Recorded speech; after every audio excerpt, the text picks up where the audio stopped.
Assalamualaikum warahmatullahi wabarakatuh.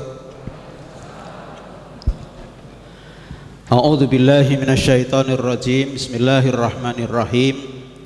Alhamdulillahi rabbil alamin alladzi a'azzal islam wal muslimin bi jihadihim. Asyhadu an la ilaha illallah al malikul haqqul mubin wa asyhadu anna Muhammadan abduhu wa rasuluh al mab'utsu rahmatan lil alamin. Allahumma salli wa sallim ala nabiyyina Muhammadin wa ala alihi wa ashabi ajma'in, amma ba'du. Bapak Ibu sehat semua nggih? Alhamdulillah, kita bersyukur hari ini masih diberi sehat. Sementara ada saudara-saudara kita yang sakit ya. Ada yang baru sakit 1 hari, ada yang sudah 1 minggu, ada yang sudah berbulan-bulan. Tapi alhamdulillah kula panjenengan hari ini, pagi ini diberikan sehat walafiat jasmaniah maupun rohaniah kita. Kita bersyukur diberikan keringanan, kemudahan untuk melangkahkan kaki menuju majelis yang mulia ini.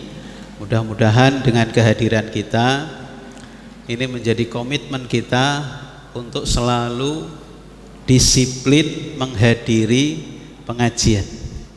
Disiplin menghadiri pengajian minimal seminggu sekali ya. Dengan pengajian insya Allah tambah ilmu, tambah silaturahim, insya Allah akan menjadikan hidup kita diberkahi oleh Allah Subhanahu wa ta'ala. Amin ya rabbal alamin. Yang kedua, mari kita selalu bersolawat kepada Nabi kita Muhammad sallallahu alaihi wasallam. Allahumma sholli ala Muhammad wa ala ali Muhammad. Mudah-mudahan kita menjadi pengikutnya yang istiqomah, yang setia, yang dari hari ke hari semakin mencintai Rasulullah Shallallahu Alaihi Wasallam dengan menghidup-hidupkan sunnah-sunnah Rasulullah dalam kehidupan kita sehari-hari. Bapak Ibu tadi dari rumah, keluar rumah pakai kaki kiri, kalau masuk pakai kaki kanan, kalau keluar pakai kaki kiri. Ingat Allah, bismillahi tawakkaltu 'ala Allah, la haula wala quwata illa billahil aliyyil azim. Itu sunnah Rasulullah. Terus pas naik kendaraan, kendaraannya sudah jalan, sunnah Rasulullahnya berdoa, bismillah Allahu akbar, subhanalladzi sakhkhara lana hadza wa ma kunna lahu muqrinin wa inna ila rabbina lamunqalibun.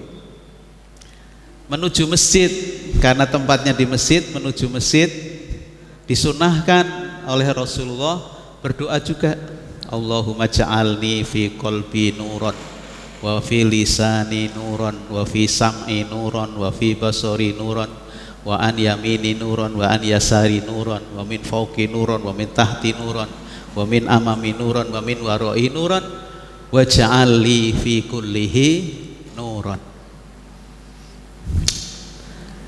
Sampai di masjid, masuk ke masjid dengan kaki kanan, berdoa bismillahi Allahumma sholli ala Muhammad, Allahumma aftahli abwaba rahmatika. Kalau sudah sampai masjid, kalau ada waktu tahiyatul masjid, menunggu acara dibuka sambil berzikir kepada Allah Subhanahu wa ta'ala. Subhanallah, alhamdulillah, la ilaha illallah, Allahu akbar. Itu semuanya sunnah Rasulullah. Dan kalau kita kerjakan berarti kita semakin mencintai Rasulullah.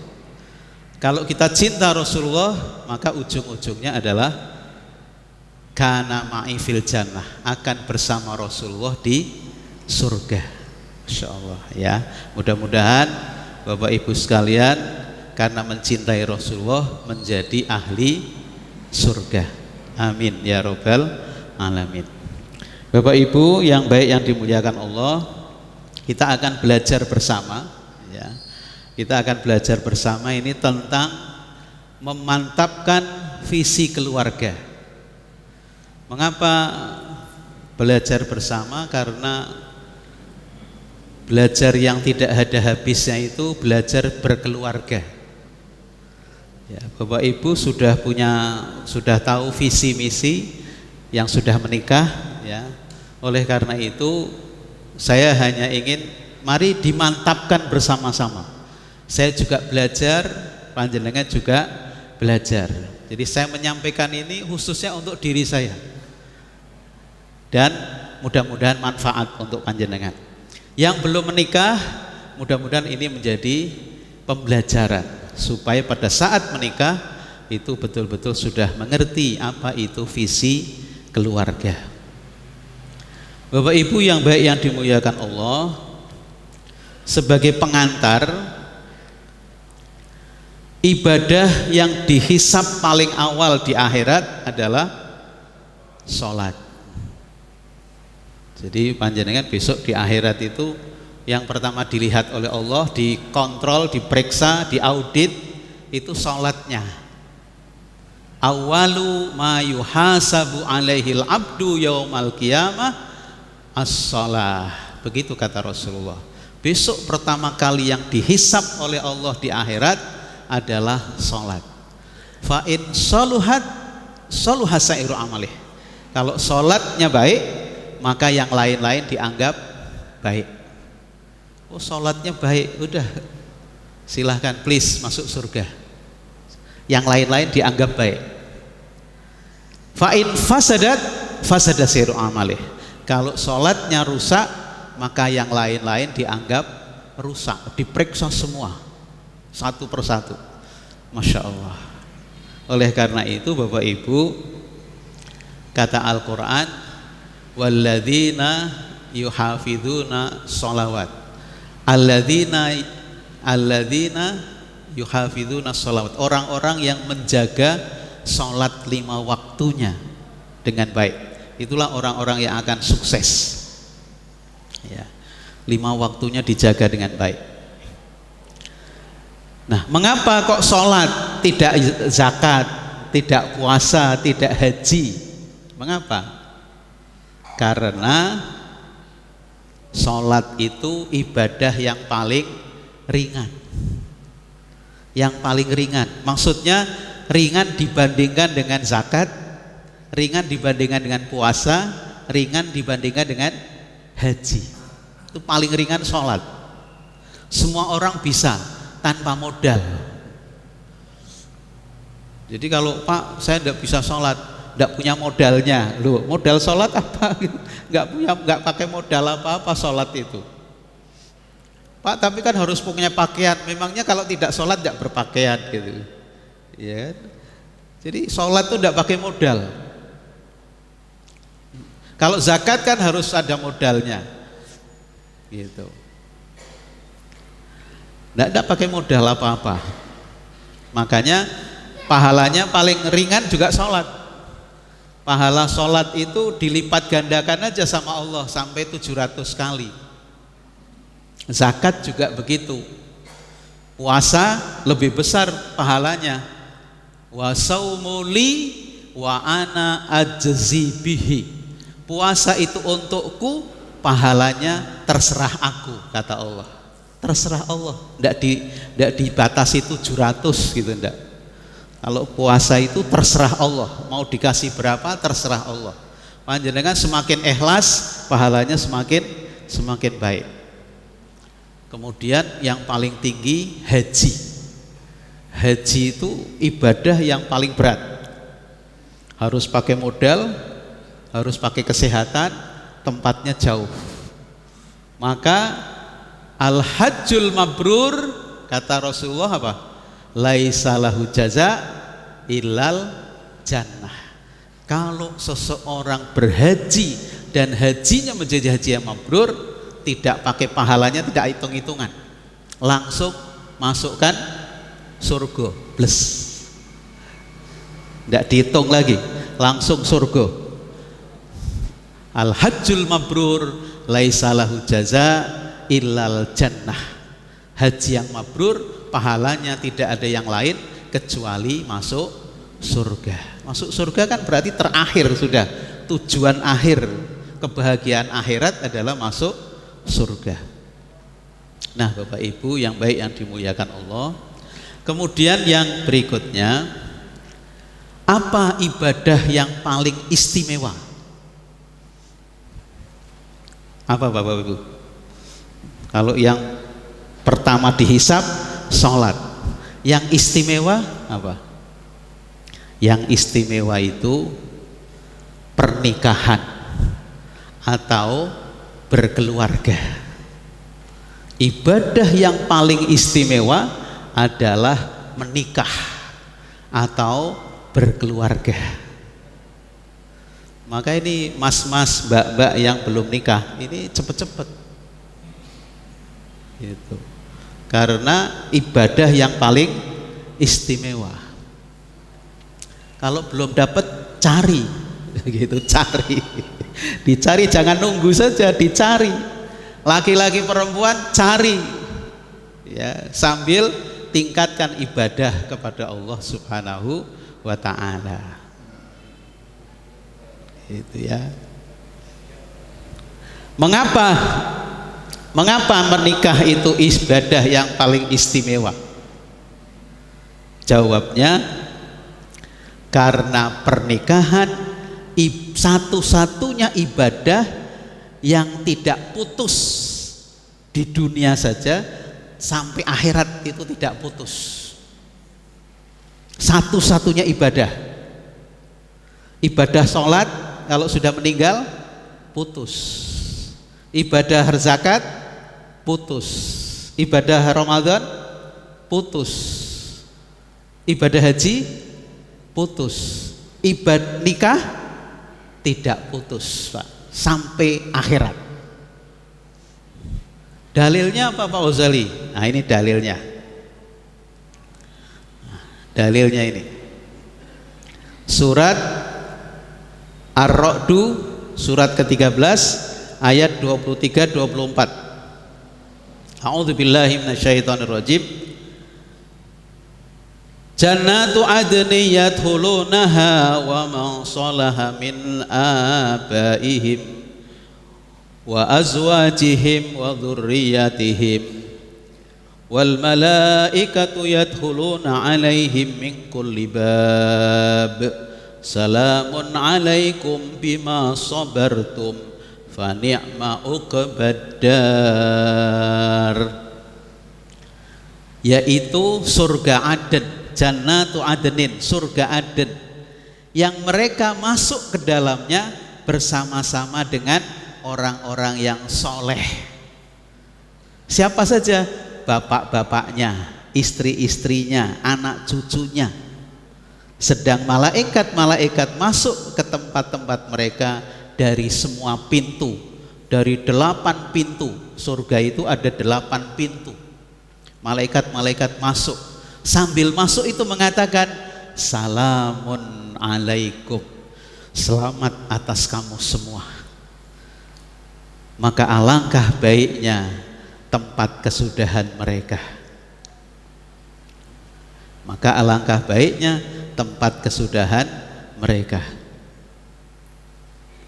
Insyaallah. Jadi bapak-bapak, ibu-ibu besok akan masuk surga dengan bapaknya, istrinya, anak-anaknya. Insyaallah. Berarti tidak putus. Di surga itu ada keluarga.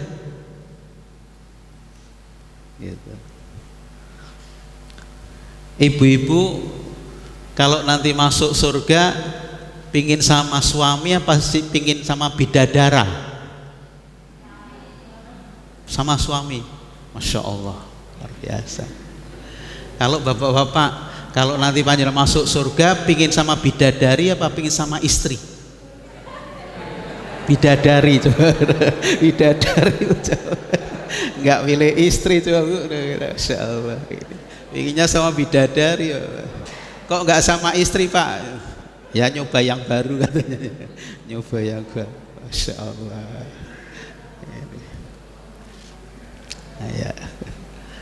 Ya nanti tidak usah bertengkar Pak ya. Nanti tidak usah bertengkar di rumah. Saya pinginnya sama bidadari, tidak pingin sama kamu gitu. Tidak usah bertengkar dulu. Yang penting apa dulu? masuk surga dulu. Yang penting masuk surga dulu. Bapak-bapak masuk surga, ibu-ibu masuk surga. Nanti dibahas di sana, mau bareng sama saya apa tidak gitu. Masya Allah, ini mau bareng sama saya apa tidak gitu. Jadi tidak usah dibahas gitu. Yang penting masuk surga dulu ya. Dan Islam itu agama yang seimbang, agama yang seimbang dunia akhirat ya. Saya sengsara dunia tidak apa-apa, yang penting masuk surga. Salah ya. Salah gitu. Jadi Islam mengajarkan berjuanglah untuk kebahagiaan duniamu, insya Allah akan mendapatkan lebih bahagia di akhirat. Jadi berjuang untuk kebahagiaan dunia, insya Allah kebahagiaan akhirat akan diterima. Nah, itu Islam seperti itu. Oleh karena itu, visi keluarga ideal, visinya apa? Impiannya adalah bahagia dunia, bahagia akhirat. Nah ini. Jadi kalau ditanya apa visi keluarga Bapak? Bahagia dunia dan akhirat. Ini dalilnya ini. Surat Ar-Ra'd ayat 23-24. Ya. Jadi keluarga ideal visinya bahagia sampai surga Aden, disebabkan karena sabar. Jadi Bapak Ibu bisa masuk surga itu karena sobartum, kata Allah di dalam Al-Quran tadi, sobartum, sabar. Sabar apa? Sabar menghadapi suami, sabar menghadapi istri, sabar menghadapi anak-anak, sabar menghadapi mertua, sabar menghadapi kakak ipar, adik ipar gitu. Masya Allah, sabar. Kalau tidak sabar, tidak bisa masuk surga. Gitu. Karena terkadang jodoh itu tidak hanya yang baik saja. Tidak cukup jodoh yang baik itu tidak cukup. Yang bagus gimana? Jodoh itu yang baik dan yang tepat. Yang baik dan yang tepat. Karena bisa jadi baik sama saya, tapi tidak baik sama mertua saya. Begitu. Baik sama saya, tapi tidak baik kepada adik-adik saya atau kakak-kakak saya. Maka jodoh itu di samping baik harus tepat. Baik untuk saya, baik untuk mertua saya, baik untuk orang tua saya, baik untuk kakak adik saya, baik untuk family saya. Itu jodoh itu seperti itu. Nah ini betul-betul harus kita pahami nih. Ini untuk saya juga gitu. Apakah istri saya sudah baik untuk saya tapi juga baik untuk keluarga saya? Nah, maka harus bisa menempatkan bahwa jodoh yang baik adalah jodoh yang baik dan tepat. Seperti itu. Betapa bahagianya bisa masuk surga bersama keluarga. Luar biasa sekali. Tentu bahagia tidak ada yang gratis. Harus diperjuangkan dengan kesabaran tadi. Dengan kesabaran. Tidak ada yang gratis Pak, harus diperjuangkan. Harus diongkosi. Ya, harus dipikirkan, dikeluarkan tenaganya untuk bisa sabar dan pada akhirnya nanti masuk surganya Allah Subhanahu wa ta'ala. Maka dalam Al-Quran pernikahan disebut sebagai misaqon ghalidho. Misaqon ghalidho, perjanjian yang berat atau perjanjian yang agung. Ya, perjanjian yang agung. Ini ayatnya surat An-Nisa ayat 21. Wa kaifa ta'khudunahu wa qad afdha ba'dukum ila ba'din wa akhadna minkum mitsaqan ghalidha. Bagaimana kamu akan mengambilnya kembali padahal sebagian kamu telah bergaul bercampur dengan yang lain sebagai suami istri, dan mereka istri-istrimu telah mengambil dari kamu perjanjian yang kuat, perjanjian yang agung, perjanjian yang berat. Nah, mengapa disebut mitsaqan ghalidha? Nah, mengapa disebut mitsaqan ghalidha?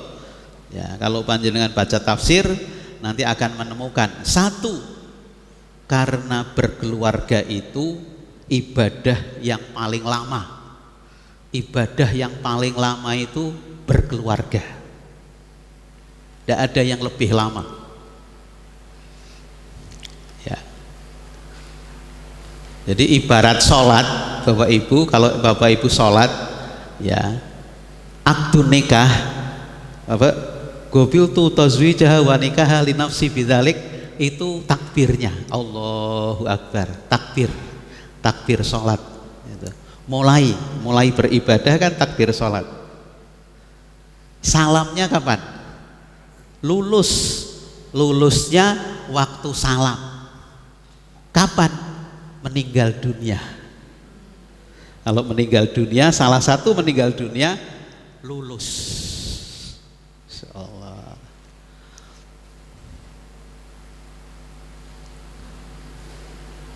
Kalau belum meninggal dunia, belum lulus. Kalau yang cerai bagaimana Pak? Drop out. Drop out itu. Di tengah jalan cerai, itu drop out berarti tidak lulus gitu ya. Kalau yang lulus itu salah satunya meninggal dunia. Nah, Bapak Ibu yang sudah lulus boleh kuliah lagi, ngambil jurusan yang beda. Yang sudah lulus. Ada yang sini sudah lulus Pak? Ada? Bapak Ibu yang sudah lulus ada? Nah, boleh kuliah lagi ya, boleh ambil jurusan yang lain. Kemarin jurusannya peternakan, sekarang ambil jurusan pertanian ya, itu boleh. Boleh menikah lagi maksudnya ya, boleh menikah lagi. Tidak apa-apa, boleh. Gitu.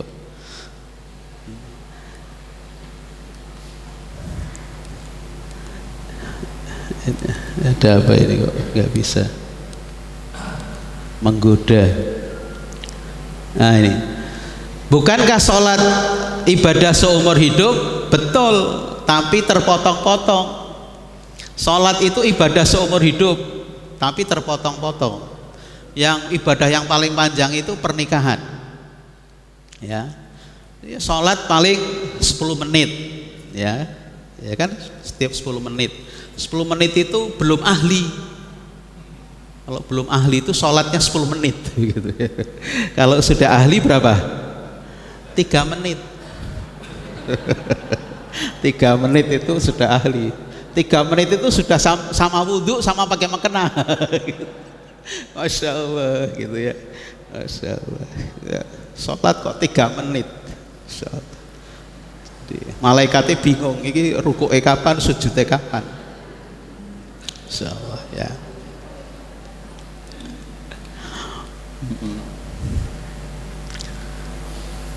Jadi semua ibadah yang dilakukan oleh suami istri itu semuanya ibadah. Suami pulang, ibu bertanya, ayah mau mandi dulu apa mau makan dulu? Itu bertanya begitu itu ibadah. Insyaallah. Terus suami datang, istrinya di sawang gitu, itu ibadah. Nyawang istri itu ibadah. Insyaallah. Senyum sama istri itu ibadah. Pokoknya ibadah semua. Ya. Ya. Suami pulangnya jam 5 sore, kemudian istrinya mandi, pakai pakaian yang enak dipandang, sisiran, bedaan, itu ibadah. Masya Allah, ibadah semua. Pakai dasternya yang bagus gitu ya, dasternya yang enak dipandang gitu. Ini Masya Allah ya Pak ya. Jadi kalau belum menikah ya bukan ibadah, kalau belum nikah bukan ibadah ya. Panjenengan belum menikah bawa oleh-oleh 3 juta, pergi terus bawa oleh-oleh ke tempat perempuan yang belum dinikah, itu bukan ibadah, bukan ibadah. Tapi panjenengan bawa oleh-oleh 30.000 dibandingkan 3 juta kan jauh nggih? 30.000 tapi sudah nikah, itu ibadah. Insya Allah ibadah Pak itu. Panjenengan yang belum menikah ini mau bawa ngasih apa hadiah itu belum termasuk ibadah, tidak dapat pahala gitu. Tapi kalau sudah menikah, apapun yang diberikan itu ibadah kepada Allah Subhanahu wa Ta'ala, seluruhnya ibadah. Kalau sudah menikah itu seluruhnya ibadah, dapat pahala semua. Maka disinilah kekuatan berkeluarga itu pada saat suami istri sudah memahami bahwa menikah itu adalah ibadah. Nanti saya jelaskan di belakang ya. Itu yang pertama ya. Mengapa misakon ghalidho? Karena ibadah yang paling lama. Kemudian yang kedua, mengapa misakon ghalidho? Karena berkeluarga itu sekolah yang paling lama. Sekolah yang paling lama itu berkeluarga. Ya. Nah, kalau sekolah yang normal kan SD sampai doktor itu 20 tahun. 20 tahun. SD 6 tahun. SMP SMA 6 tahun, 12. Ya. S1 4 tahun. Berarti 16. S3-nya, S2-nya 2 tahun, S3-nya 2 tahun, 20 tahun. 20 tahun Pak sekolah itu. Kalau sudah doktor kan tidak ada sekolah lagi. Gitu. Tapi coba ibu-ibu sekarang umur berapa? 65 misalnya. Umur 65, menikah umur 25. Berarti sudah menikah umur menikahnya berarti 35. 25 menikah berarti bersama orang tua 25. Bersama suami 35 tahun. Wah, itu. Jadi lama dengan suami loh. Saya menikah umur 28. Ya, sekarang umur saya 63. Saya sudah berkeluarga 35 tahun. Berarti lebih lama dengan istri daripada dengan orang tua. Jadi menikah mengapa misakon ghalidho? Karena sekolah yang paling lama. Oleh karena itu, jika ada keluarga yang ada masalah, jangan buru-buru minta cerai. Jangan buru-buru memutuskan untuk cerai. Karena sekolah ya sama-sama belajar. Kalau ada masalah ya tunggu di ruang sabar. Terus direnungkan. Ya. Dulu saling mencinta, ya. Walaupun sekarang ini saling membenci, tapi dulu pertama menikah kan, Masya Allah, saling menyayangi, saling mencinta, saling merindukan gitu. Kenapa sekarang saling membenci? Itu dipelajari lagi. Karena sekolah itu, karena menikah itu sekolah yang paling lama. Dan ujian-ujiannya terkadang mendadak. Mendadak ujiannya itu. Tidak pakai perantara gitu, tahu-tahu ada ujian gitu, Masya Allah, kaget kita. Tapi karena itu belajar, ya kita terima sebagai ujian sekolah untuk menaikkan kualitas keluarga kita. seperti itu. Jangan buru-buru minta cerai. Gitu. Pertimbangkan ya, terus dipertimbangkan. Nah, itu yang kedua ya. Bapak-bapak yang sudah lulus, ibu-ibu yang sudah lulus ya, boleh ambil jurusan baru tadi ya, boleh ambil jurusan baru. Kalau bercerai itu berarti drop out.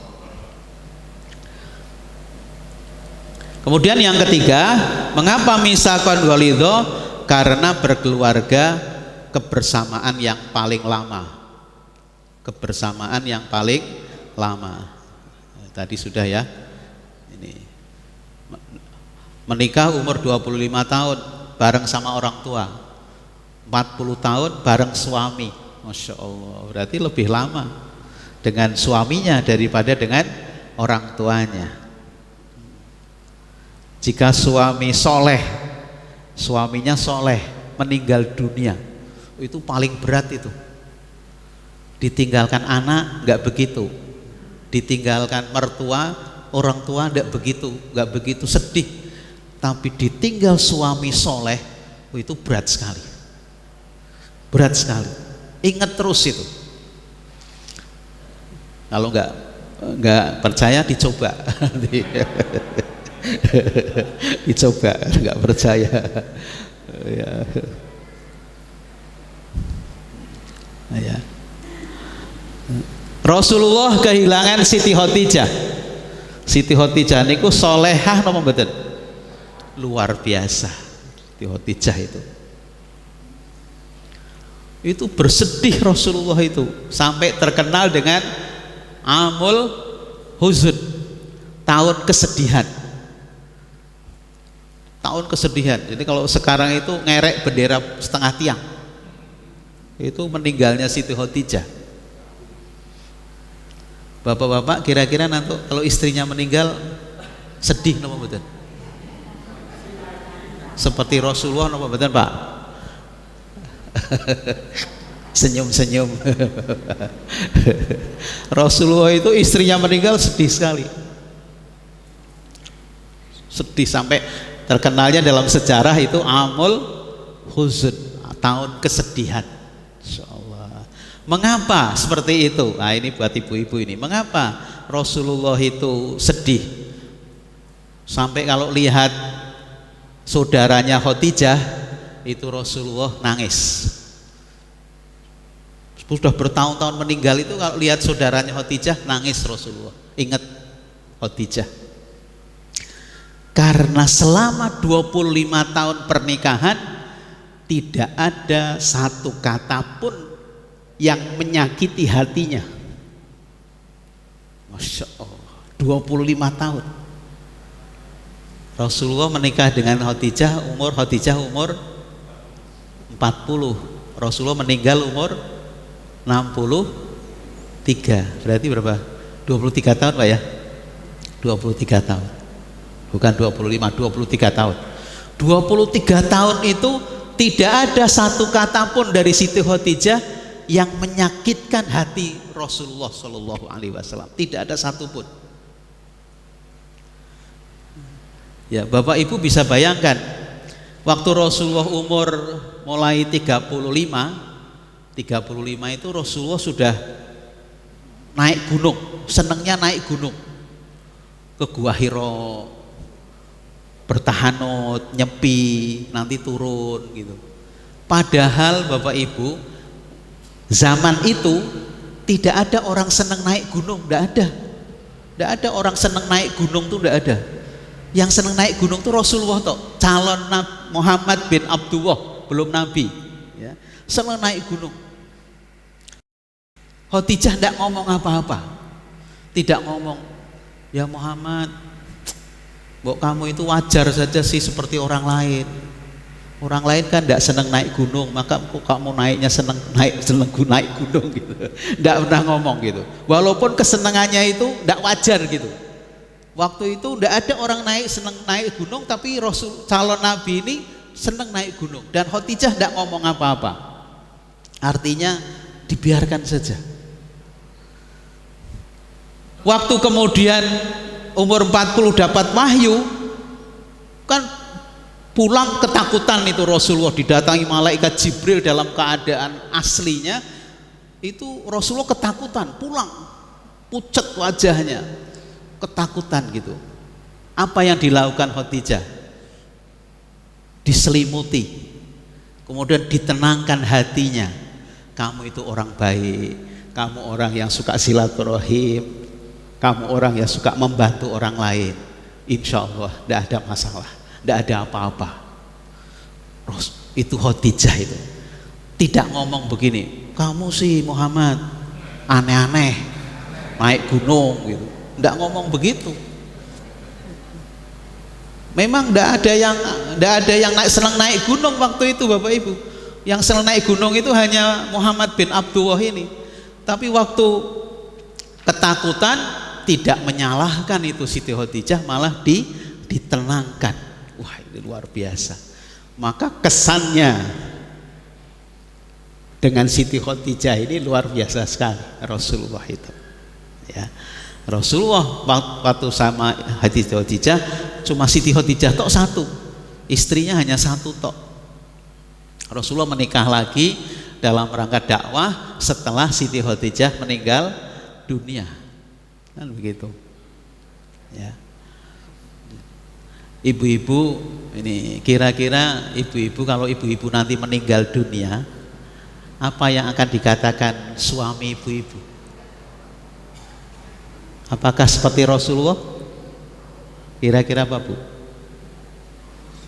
Dari bapak-bapak, alhamdulillah Pak, wis tak enteni ora mati-mati. Nauzubillah min dzalik, jangan sampai Pak ya. Masyaallah, wis tak enteni ora mati-mati, alhamdulillah saiki mati. Nauzubillah min dzalik. Nah, Rasulullah ditinggal Khadijah sedih. Nah, nanti kira-kira suami ibu-ibu kalau ibu meninggal duluan sedih napa mboten? Nah, itu ya. Yang keempat, kenapa misakon walidho? Karena keluarga menyatukan dua orang yang berbeda, bahkan dua keluarga yang berbeda. Jadi menikah itu bukan dengan saya saja atau dengan kita saja, tapi dengan keluarga besar, dua keluarga besar disatukan. Ya, gitu. Kalau belum menikah banyak samanya. Laki-lakinya, saya tuh senangnya bakso. Kalau bakso gak kasih mie kuning gitu. Sama saya juga katanya. Saya juga senangnya bakso gak kasih mie kuning, sama gitu. Kalau belum menikah banyak samanya. Tapi nanti kalau sudah menikah banyak bedanya gitu. Banyak bedanya. Gitu. Masya Allah gitu ya. Bener ya Pak? Kalau belum menikah dulu banyak samanya ya dengan calon istri itu, tapi setelah menikah banyak bedanya, bener gak? Ya mudah-mudahan banyak bedanya, ini beda gitu ya. Nah, ini pelajaran. Nah, untuk membangun keluarga yang bahagia dunia akhirat harus punya pilar-pilar dan fondasi, harus punya. Supaya punya visi dunia akhirat tercapai, maka harus punya pilar-pilar dan fondasinya. Saya percepat karena waktunya sudah mau habis. Apa saja pilar-pilarnya dan fondasi dalam membangun keluarga yang bahagia? Satu, kekuatan agama. Kekuatan agama. Kekuatan agama. Apa kata Rasulullah yang mulia? May yuridillahu bihi khairan yufaqihu fiddin. Barang siapa yang dikehendaki Allah menjadi orang yang baik, maka dia dipahamkan soal agama. Hadis Bukhari. Jadi orang itu kalau diinginkan Allah jadi orang baik, dia mampu memahami agama. Pemahaman agamanya itu bagus. Itu orang yang dikehendaki Allah menjadi orang yang baik. Insyaallah ya. Oleh karena itu diusahakan menjadi orang yang disiplin menghadiri pengajian. Disiplin menghadiri pengajian. Muhammadiyah itu rantingnya, cabangnya, hidup apa mati, lihat saja di rantingnya ada pengajian apa tidak, di cabangnya ada pengajian apa tidak. Kalau masih ada pengajian, berarti ranting Muhammadiyah, cabang Muhammadiyah, daerah Muhammadiyah itu hidup. Karena yang dikehendaki Allah menjadi orang yang baik adalah orang yang memahami agama. Maka dalam memilih istri atau suami, pertimbangan utamanya apa? Agama. Bagaimana agamanya? Kan 4, cantiknya, li jamaliha wa maliha, duitnya, kekayaannya, wali hasabiha, keturunannya, fadfar bidzatiddin taribat yadak. Tapi pertimbangkan agamanya. Kalau agamanya bagus, oke. Walaupun yang 3 ini mungkin kurang sempurna. Pak, saya mau cari 4-4-nya, serah bakal kawin sampean. Pak lurus sing ayu, sing duwite akeh, sing keturunannya apik, sing agamane apik. Sampai hari kiamat kurang 2 hari tidak dapat. Ya, tidak dapat. Insya Allah tidak dapat. Jadi pertimbangan pertama kalau mau menikah, agamanya. Bagaimana agamanya? Agamanya bagus, kurang sidik, kurang ganteng sidik, rapopo. Gitu. Kurang pinter sidik, tidak apa-apa. Keturunannya tidak apa-apa. Yang penting agamanya bagus gitu. Itu Rasulullah mengajarinya begitu. Sudah, kalau agamanya bagus, insya Allah tidak menyesal. Tidak akan menyesal kalau agamanya bagus. Itu yang pertama. Jadi agama ini, maka Bapak Ibu ya diajak istrinya, diajak suaminya ngaji, diajak anak-anaknya suruh ngaji, biar ngerti agama. Gitu. Kalau mau cari mantu, disuruh datang hari Jumat jam 12.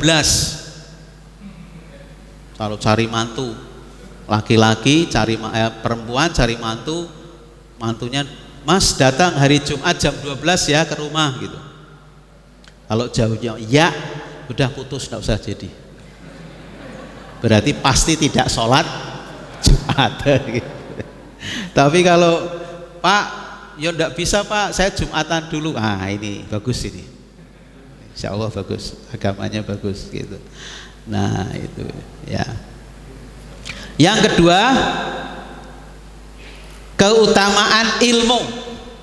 Pilar yang kedua selain agama, ilmu. Wah ini penting sekali ilmu ini. Ya. Begini Pak ilustrasinya. Ini yang hadir ini ada nggak yang ahli mesin? Yang ahli mesin ada nggak Bapak-bapak mungkin? Berapa tahun belajar untuk bisa mahir menguasai mesin? Dari SMA. Kalau sudah lulus SMA, ambil jurusan mesin, berapa tahun untuk bisa ahli mesin? Berapa Pak minimal? Sarjana berapa? 4 tahun. 4 tahun untuk bisa ahli mesin itu 4 tahun minimal. Apa istimewanya mesin? Kok sampai harus 4 tahun sejak lulus SMA? Apa istimewanya? Gitu. Sekarang bandingkan coba dengan ini. Berapa tahun Bapak Ibu belajar ilmu berkeluarga? Ayo, belajar ilmu berkeluarga berapa tahun? Padahal berkeluarga itu ibadah yang paling lama dan dunia akhirat, tapi belajarnya sambilan Bapak Ibu. Saya itu belajar nikah sambil jalan, sambil jalan, tidak serius. Benar, saya sendiri begitu, tidak serius. Belajar menikah itu tidak serius, tidak khusus 4 tahun gitu, tidak khusus. Ada yang khusus belajar menikah 4 tahun gitu ada? Tidak ada. Padahal penting nama betul, penting sekali. Ilmu menikah itu penting sekali. Cita-cita saya yang belum tercapai mau bikin pelatihan pranikah. Saya pingin bikin pelatihan pranikah. Jadi anak-anak yang belum menikah itu dibimbing dulu berapa pertemuan gitu. Pada saat dia menikah itu sudah siap. Sampai hari ini belum terrealisir itu cita-cita saya itu. Karena pentingnya menikah. Apalagi kemudian punya anak, belajar mendidik anak berapa tahun? Insya Allah. Ya. Wah, ini luar biasa sekali. Ilmu itu luar biasa sekali. Ya. Bapak Ibu nih, pernikahan itu beban atau obat? Nah, ini seringkali kita mendengar menikah itu beban. Beban. Menikah itu beban. Nah, itu enggak punya ilmu. Karena enggak punya ilmu jadi begitu. Menikah itu beban. Padahal menikah itu obat. Obat, Pak, bukan beban. Ya. Kenapa disebut obat? Sakit apa dia kok diobati? Sakit jatuh cinta. Sakitnya apa? Jatuh cinta. Jatuh cinta itu penyakit, Pak. Coba Ibu. Coba kalau orang jatuh cinta kados iki napa mboten? Kan meh kados iki kan. Mau makan kelihatan, mau mandi kelihatan, mau apa saja kelihatan, kan hampir senewen itu kan. Kalau orang jatuh cinta pinginnya ketemu. Itu satu-satunya obat apa? Menikah. Jadi menikah itu obat, bukan beban. Salah kalau ada orang menikah, aduh Pak, aku bebannya akeh iki Pak, anakku saiki 6.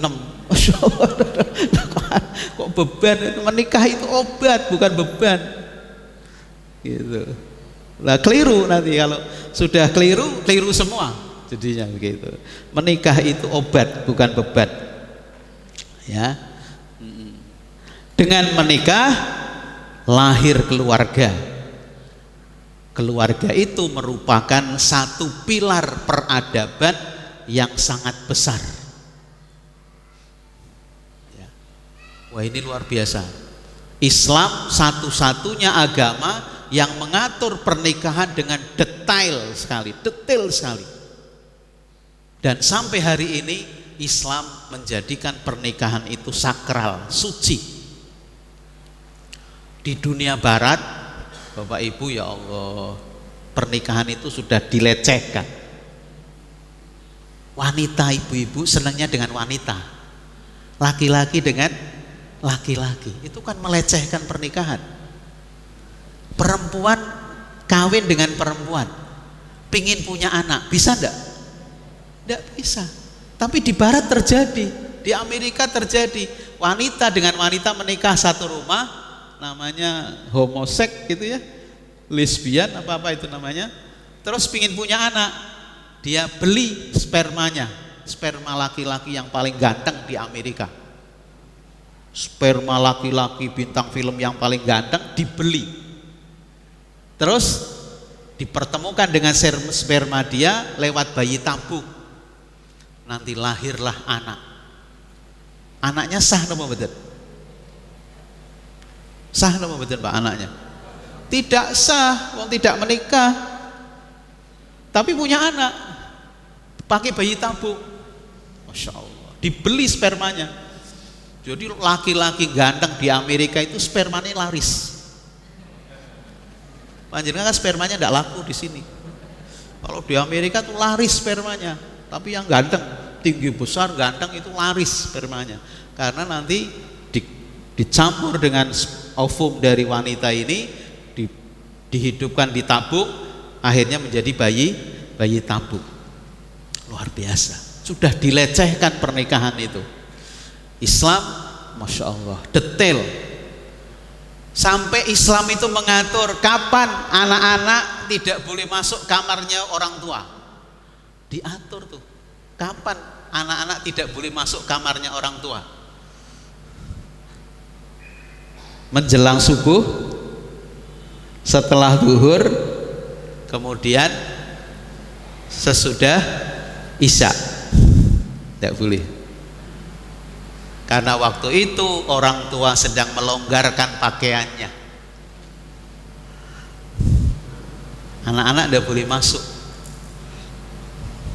Sampai diatur seperti itu, detail sekali Islam itu. Ya. Jadi luar biasa sekali pernikahan ini. Kemudian lahir pemimpin yang berkualitas dari keluarga yang qurrata a'yun. Jadi kalau sekarang ini mau Bapak Ibu mau cari pemimpin yang bagus, maka ketahuilah pemimpin yang bagus itu akan lahir dari keluarga yang qurrata a'yun. Seperti doa panjenengan, Rabbana hablana min azwajina wa dzurriyyatina qurrata a'yun waj'alna lil muttaqina imama. Qurrata a'yun, jadi imam orang-orang bertakwa. Ini kalau tidak memahami ayatnya putus. Qurrata a'yun sendiri, imam pemimpin sendiri. Bukan begitu, ini satu paket. Kalau ingin pemimpin yang bagus, bentuk dulu keluarga yang qurrata a'yun. Tidak akan lahir pemimpin yang bagus kalau tidak ada keluarga yang qurrata a'yun. Ya, nggak akan. Nah, qurrata a'yun itu seperti apa? Panjenengan berdoa qurrata a'yun itu seperti apa? Qurrata a'yun itu ketika istri, anak-anak, anggota keluarga dengan keimanannya masing-masing mampu menjadikan suami tenang, atau sebaliknya, istri melihat suami, melihat anak-anaknya, melihat keluarganya itu tentrem, ayem, adem, itulah qurrata a'yun. Suami dengan permasalahannya di luar rumah, ya mungkin caci maki oleh orang lain, mungkin diajak gelut, mungkin dimarahi sama bosnya, tapi pada saat masuk rumah lihat istri, lihat anaknya, adem, hilang semua persoalan di luar keluarga, di luar rumah tangga. Itulah namanya qurrata a'yun.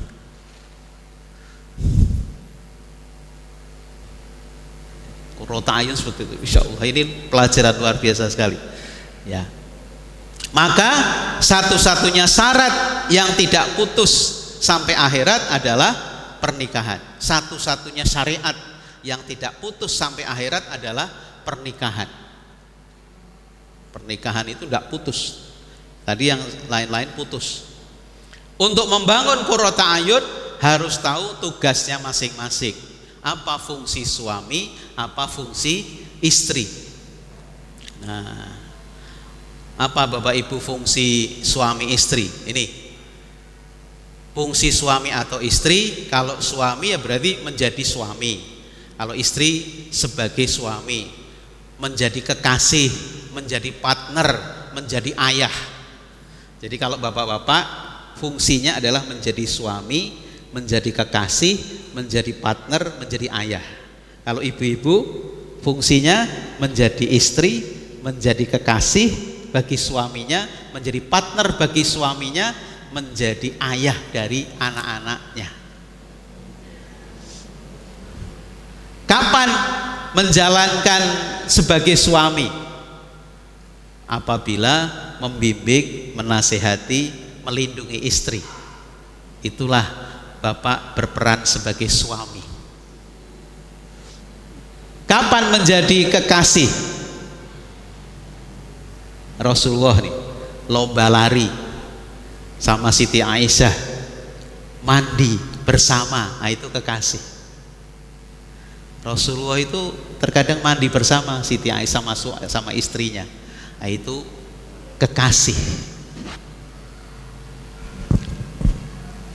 Jangan yuk suaminya ngajak, yuk bu kita lomba lari, serosane aneh lomba lari kayak bocah nomor tok, itu nggak paham suaminya sedang jadi kekasih, istrinya tidak paham, lomba lari, kayak bocah-bocah tok lomba lari. Ya, suaminya pulang kerja bermanja-manja, ora usah aleman, ora usah aleman, ora usah aleman, diusir, ora usah aleman. Itu suami sedang berperan sebagai kekasih, istrinya mestinya menjadi kekasih, baru qurrata ayun. Gitu. Ya. Nanti nama mboten Bu, suaminya jenengan bermanja-manja terus jenengan wis ora usah aleman macam-macam. Pernah nama mboten?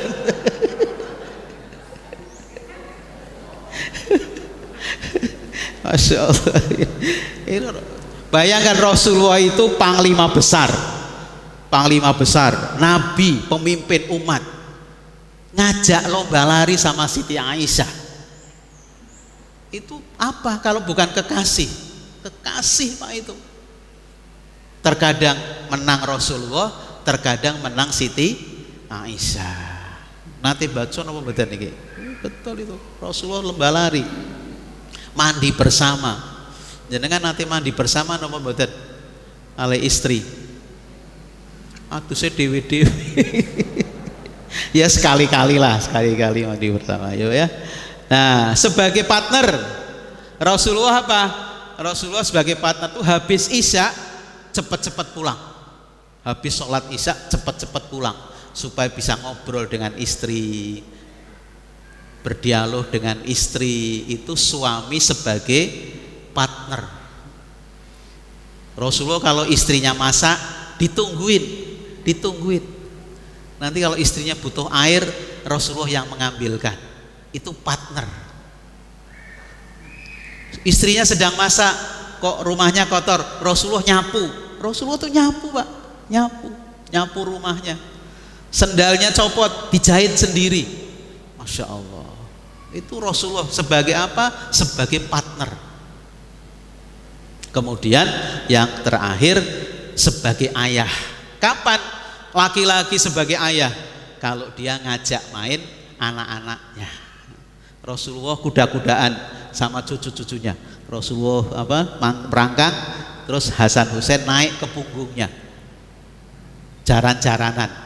Itu sebagai ayah.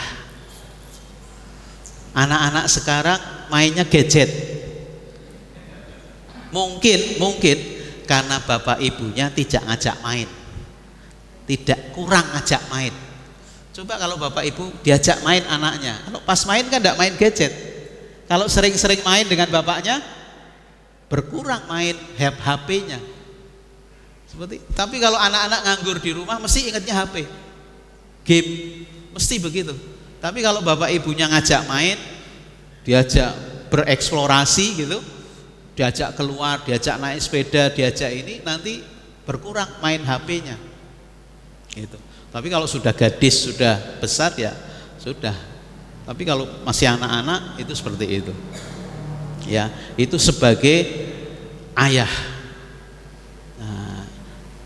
Nah, kemudian yang ketiga kekuatan doa.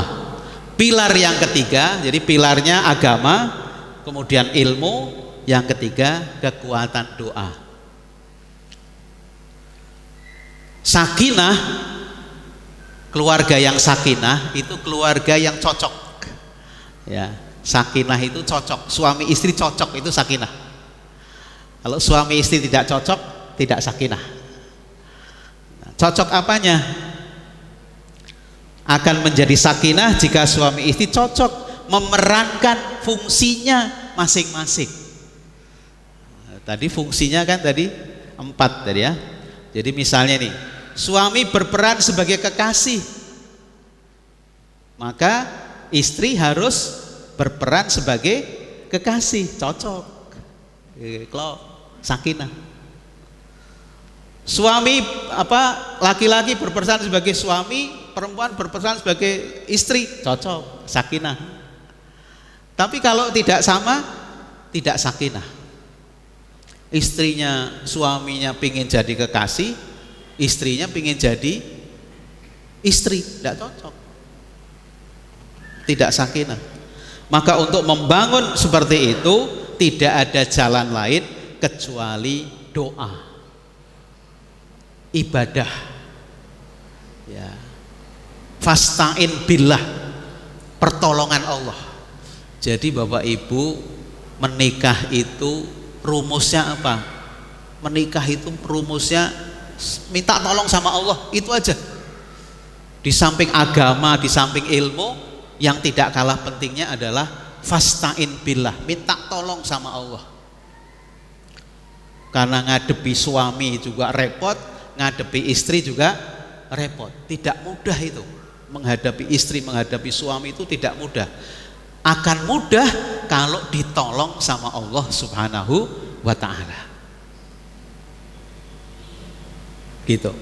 Maka saya tulis nih Pak, tidak ada pemandangan yang paling indah bagi seorang suami kecuali ketika melihat istrinya sujud di atas sajadah, apalagi tahajud. Istrinya tahajud, itu pemandangan yang indah. Tidak ada yang lebih indah bagi suami melihat istrinya sujud di atas sajadah.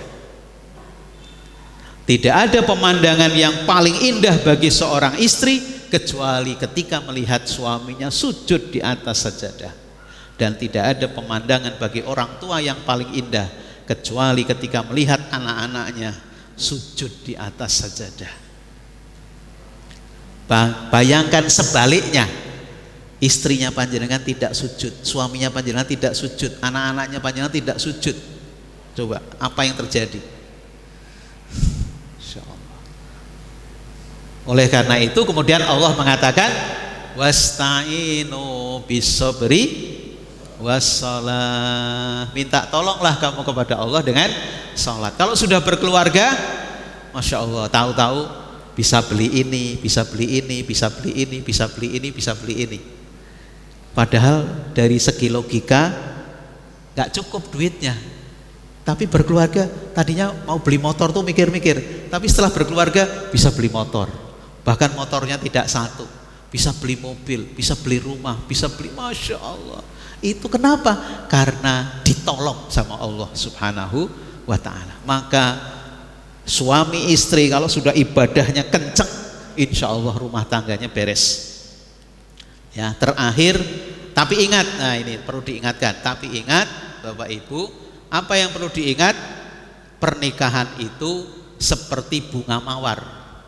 Bunga mawar itu indah, tapi untuk mengambilnya harus berhati-hati karena pohonnya berduri. Pohonnya berduri, harus hati-hati. Indah, tapi harus hati-hati karena berduri.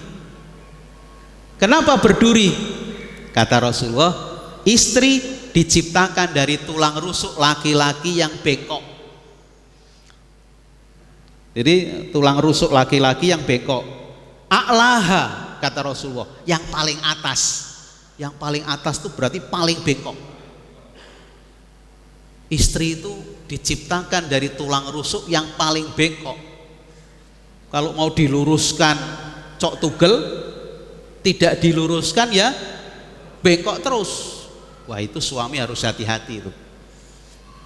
Nah, terkadang tidak sadar mempraktekkan bahwa menyadari bahwa istri itu tulang rusuk yang bengkok itu laki-laki tidak sadar-sadar.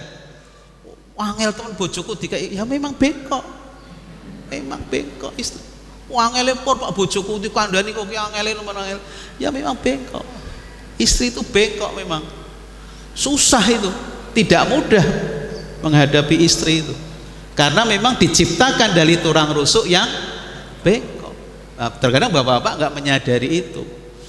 Kurangnya apa? Omah wis tak tukoke, mobil ono, pulsa internet dipenuhi. Kurangnya apa? Masih begitu. Napa kados niku napa bener, Pak? Terkadang nggih tak penuhi kabeh, Pak, tapi angele teman. Jadi merasa sudah paling top jadi suami. Gitu. Tapi istrinya masih susah. Ya memang susah karena istri itu diciptakan dari tulang rusuk yang paling bengkok gitu. Nah, ini harus disadari Bapak-bapak, hati-hati.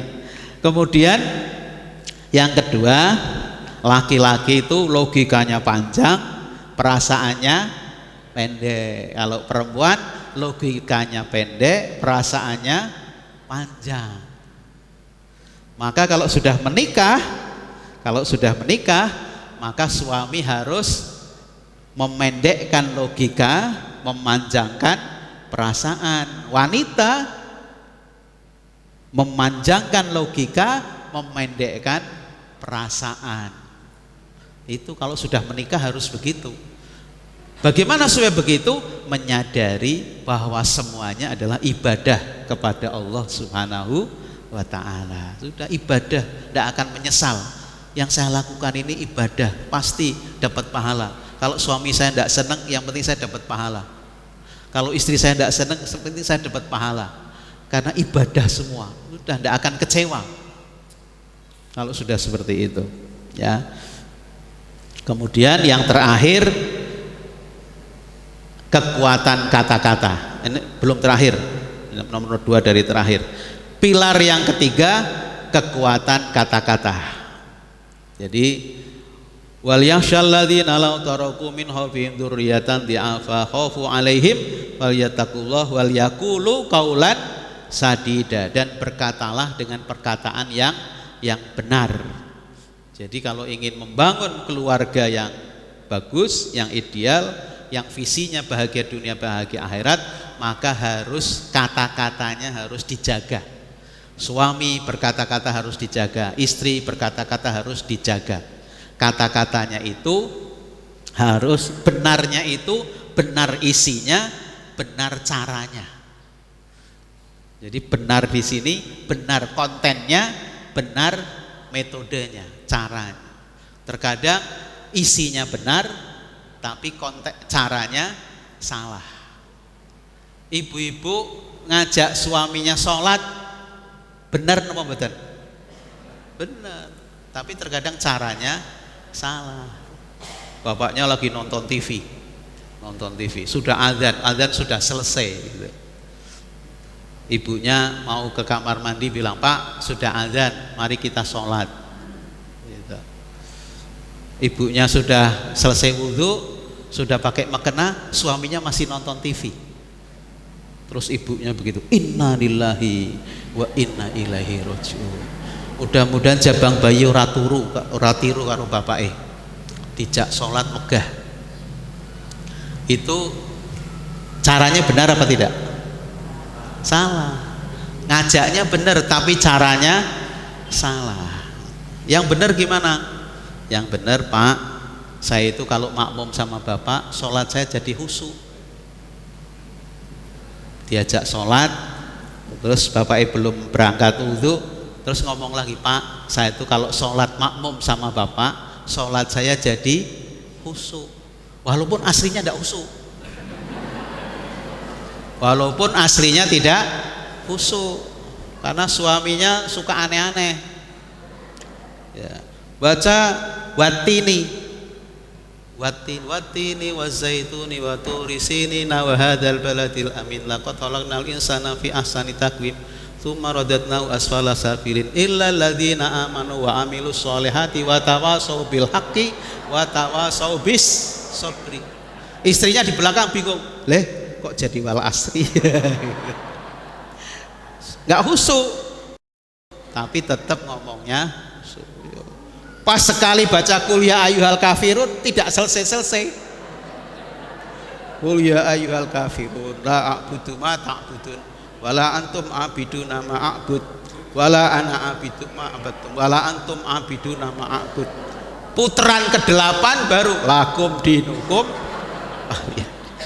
Aslinya ndak khusyuk tapi tetap caranya harus baik. Itu kata-kata. Anak-anak manjat pohon, kata-kata ibunya harus bagus, bapaknya harus bagus. Awas jatuh, wah jatuh temenan. Kalau anak-anak naik pohon, bapak khawatir, ibu khawatir, hati-hati nak, hati-hati, hati-hati. Jangan bilang nanti jatuh, ya jatuh temenan. Ya, jangan begitu. Jadi hati-hati. Kata-kata itu penting. Kata-kata itu sangat penting. Kemudian yang terakhir, keteladanan. Pilar yang keempat, keteladanan. Ya, anak akan merekam apa saja yang dilakukan orang tuanya. Ya, orang tua pingin anaknya jadi apa, lakukan. Pingin anaknya kalau ngomong bagus, ya ibunya bapaknya ngomong bagus. Pingin anaknya menjadi dermawan, ya contohi bapak ibunya dermawan. Kalau dapat rezeki, keluarkan infaknya. Kalau ke masjid, titipi infak. Ini nanti infak masukkan kotak masjid ya nak, gitu. Diajari. Kata Rasulullah yang mulia, muliakan orang tuamu, nanti anak-anakmu akan melakukan seperti itu. Jadi kalau kita ingin dimuliakan anak-anak kita, muliakan orang tua kita yang masih hidup, yang masih ada. Nanti anak-anak kita akan memuliakan kita. Begitu kata Rasulullah. Tidak ada metode pendidikan yang paling bagus kecuali metode keteladanan. Bapak Ibu, demikian yang bisa saya sampaikan tentang pelajaran keluarga, memantapkan visi keluarga. Mudah-mudahan walaupun sedikit menambah pengetahuan bagi kita sekalian. Terima kasih. Alhamdulillahirabbil alamin. Ada